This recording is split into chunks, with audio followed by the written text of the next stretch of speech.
Howdy everyone, it's good to see you again.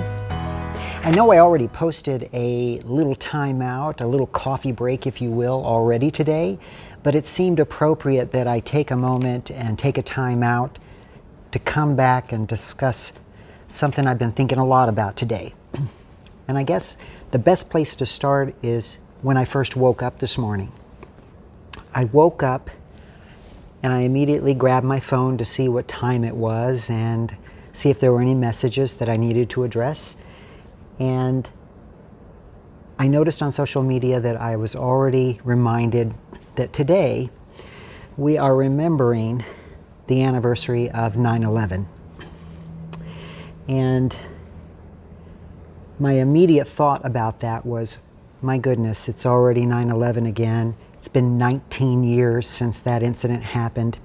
And I remember very vividly and very clearly where I was when I found out about the 9/11 attacks as they were happening.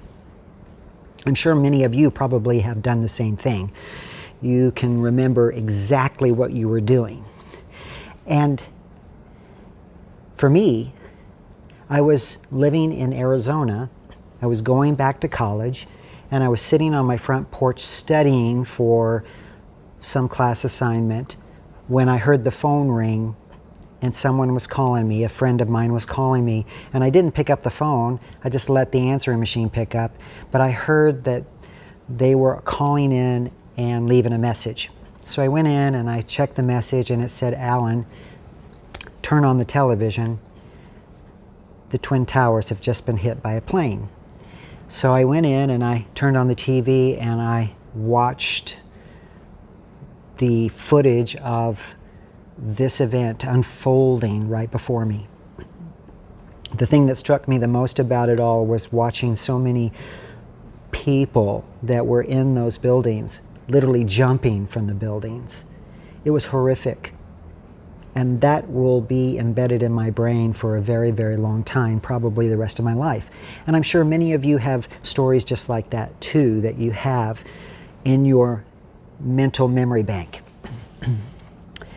And I've been thinking about that a lot today.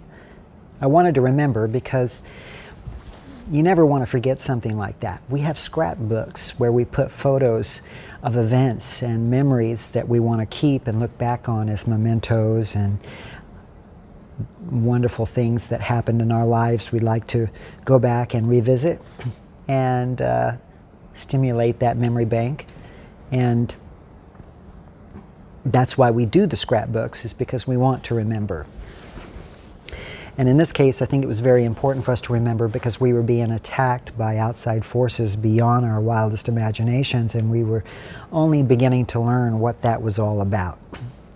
And for a few years, it just was ongoing with the Taliban and the ISIS situations.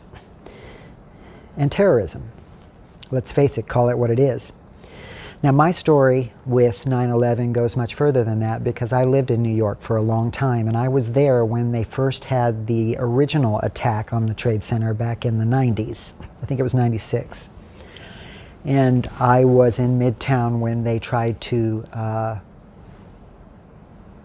a van pulled up and tried to, bomb the World Trade Center, and it failed.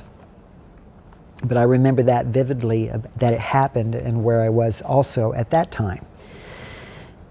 And that's in my memory bank.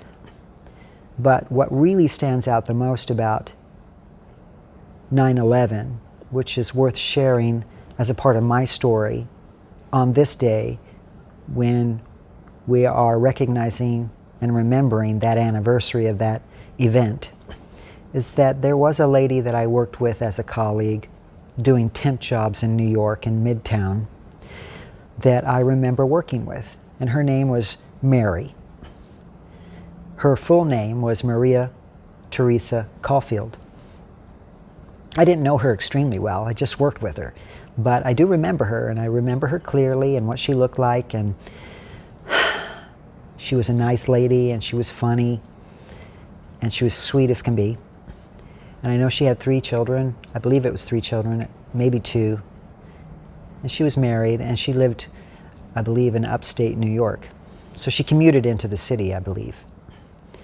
Anyways, after my time working at the temp assignment in Midtown, I guess she also left her job there and moved to a different job, which was located in the Trade Center Towers.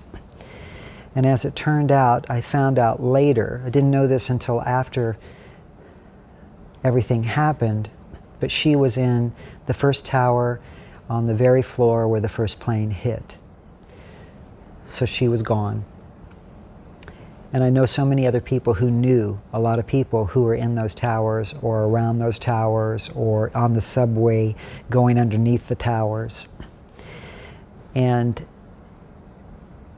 it was enough to hit close enough to home that I didn't want to fly, and I didn't want to go to New York, and I didn't want to go anywhere.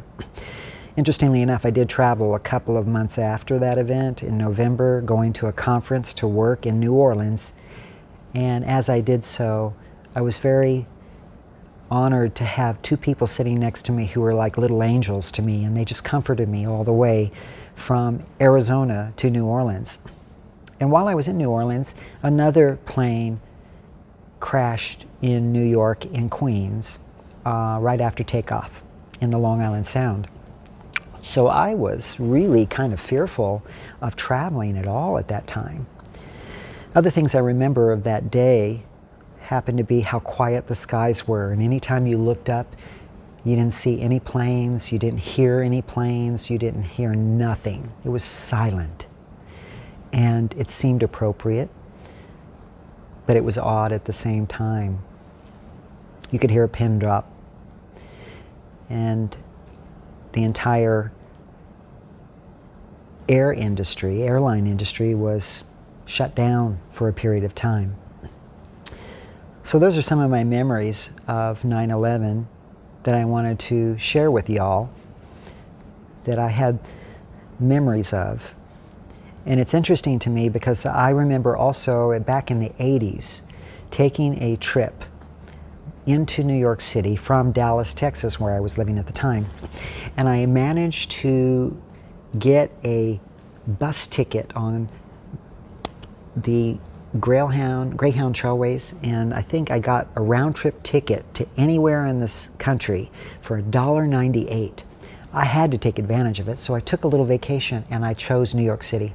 And I went up there and I met up with a friend up there, and one of the things I remember doing was going to the World Trade Center and climbing up in that elevator. It was scary as all get out because it went over 100 floors, I think to 107.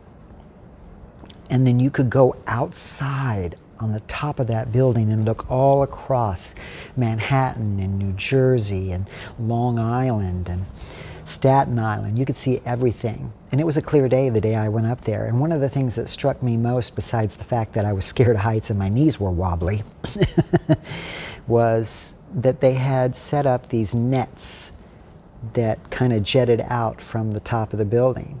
And I remember thinking, well, I guess they were doing that to protect people from jumping. And that was a very vivid memory for me as well. I'm also struck by the idea that we have a whole generation of people now, 18, 19 years old, who are post 9/11 human beings who were born, and they have no memory of this other than that they heard about this situation. They may have seen videos of it, you know, people might have shared information with them, but this was after they were born. And that is just amazing to me that that much time has now passed, but we still remember. And I remember. And it took a long time before I finally could bring myself to go into New York City again. And it was probably a good 10 years later. And I went down to the memorial. I made a point to do that. And I went on my own down there to see the site and what they had done to it. They had just built the new tower. It wasn't open yet. And they had left a memorial of where the two towers were originally as waterfalls. And they had carved the names of all the people, including Maria Teresa Caulfield. And I could go back and revisit that and be a part of that memorial. This morning I also got up and I went and I looked online and I watched a couple of videos of footage from that time. One was 5 days after, and the work crews were busy trying to start the process of cleaning it up a little bit. And another one was a lot longer after they had gotten a lot of work done. But one thing that struck me as I watched the video was I was watching the work crews. I watched two gentlemen cross in front of the camera, and they were enjoying each other's company. They were in conversation with each other, and one of them laughed. And it was very profound to me because I thought, even in this time period, they were trying to connect as two human beings down there trying to clean up this horrific event. And were making the most out of their life in that moment.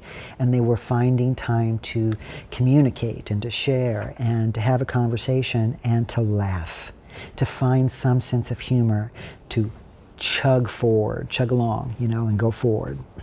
And that's amazing. We need humor in our lives. We're going through so much these days. It seems to rapidly be compounding itself on us as human beings. And to find that humor, to remember that we have a funny bone, and we need to find that funny bone and tap into it and make ourselves laugh and smile along with the tears, and that gives us more hope for plugging forward and moving forward. So those are some things I wanted to share with you all today by taking a little bit of a time out. Even though I've already posted something today about taking time out and taking a coffee break, I wanted to take some notes because, this is more than just nostalgia. It's our history. And I'm reminded that, we're going through a lot because we're imploding as a country right now, and we're trying to figure out how to save ourselves. And I'm also reminded that just because the Twin Towers, for example, are not actually physically there anymore, it doesn't mean that they never were there and they never had a meaning, and that there was life that happened before 9/11 on those very spots and in those buildings, and people and human beings were there, and innocent people just disappeared all of a sudden. So just because they're gone doesn't mean that they weren't there. So it's worth remembering this day and relating it to what we're going through now and every single day that we live, and celebrating our lives and celebrating the lives of all those people. It didn't just begin and end with the World Trade Center. There were other incidents that happened that day, at the Pentagon, and a couple of other crashes. So that's something to remember as well.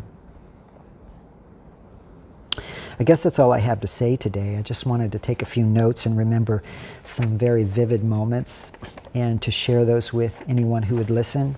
And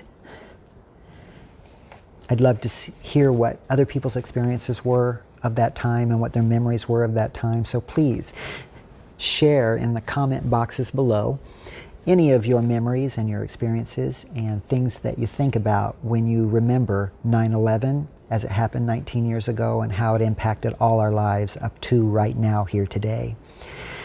We'd love to be able to communicate with you about that. So share your comments in the comment boxes below. If you like this video, give me a big thumbs up. And don't forget to subscribe and hit that notification button so you can be notified of any future videos. And also share the video with others through your social media or just word of mouth. I appreciate it. And thanks for listening to this extra time out, if you will. And I look forward to our next time together, taking a coffee break. Anyways, have a great day. I'll see you next time. Bye-bye.